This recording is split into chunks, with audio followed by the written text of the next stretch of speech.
proses respirasi sel ini, substratnya apa? Substrat itu adalah bahan baku ya. Bahan bakunya adalah ini tadi saya udah jelasin kenapa saya bingung ya. Ini glukosa, protein, sama lemak. Diambilnya dari mana? Dari makanan.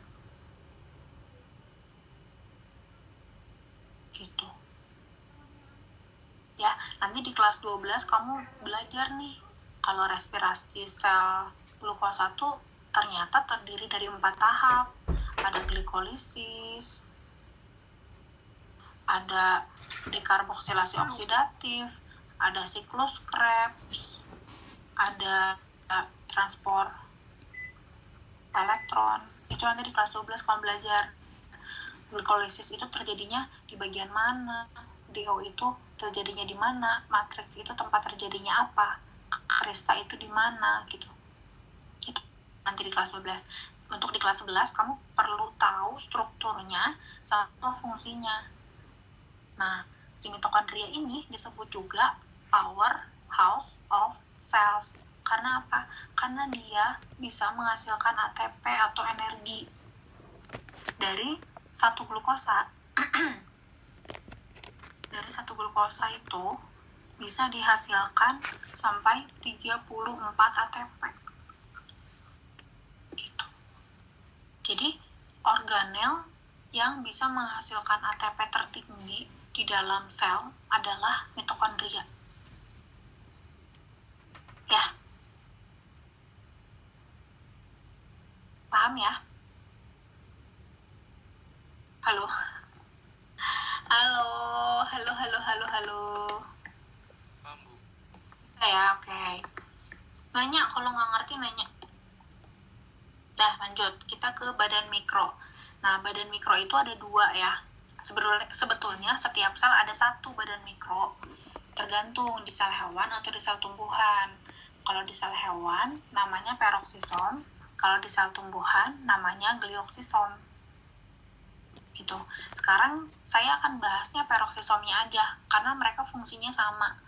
Cuma terdapatnya aja, yang terdapat di mananya aja yang beda. Ya, kalau peroksisom di hewan, kalau glioksisom di tumbuhan.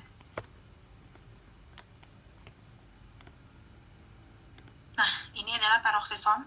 Nah, ini kemudian strukturnya. Peroksisom itu dia punya membran plasma. Membran plasma itu ya pelindung organelnya. Dan ternyata membran plasma dari peroksisom itu dia lipid ganda. Kamu pernah dengar nggak istilah ini?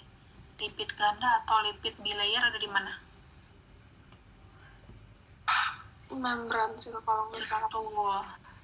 Betul, di membran sel. Jadi ternyata si peroksisom ini dia punya membran plasma yang mirip sama membran sel. Gitu, ya. Kemudian di dalam peroksisom itu terdapat kumpulan kristal enzim urea oksidase. Sekarang kita lihat fungsinya. Fungsinya itu untuk metabolisme lemak. Metabolisme itu pengubahan molekul lemak menjadi yang sederhananya. Atau dari yang sederhana diubah jadi lemak, itu metabolisme. Ya, metabolisme lemak menjadi karbohidrat. Karbohidrat itu adalah polisakarida ya. Ini adalah polisakarida. Kalau monosakaridanya gimana? Apa? Monosakarida dari karbohidrat adalah Glukosa. betul, glukosa. Jadi sebenarnya misinya itu untuk menghasilkan glukosa. Glukosa ini yang nanti dipakai di mitokondria. Untuk apa, Nak? Mitokondria pakai glukosa untuk apa? Sebagai sumber energi, Bu. Betul, untuk menghasilkan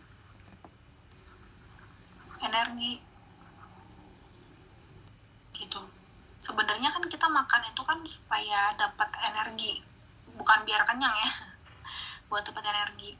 Nah, makanya juga ini yang jadi alasan kenapa kalau misalkan kita mengganti makanan kita, misalnya kita biasa makan nasi ya, karbohidrat, itu kita ganti jadi lemak, misalnya jadi alpukat ya, misalnya alpukat, itu kita tetap aja gitu punya energi, karena si alpukat ini yang mengandung lemak tetap aja bisa dimetabolisme untuk menjadi glukosa dan sebagai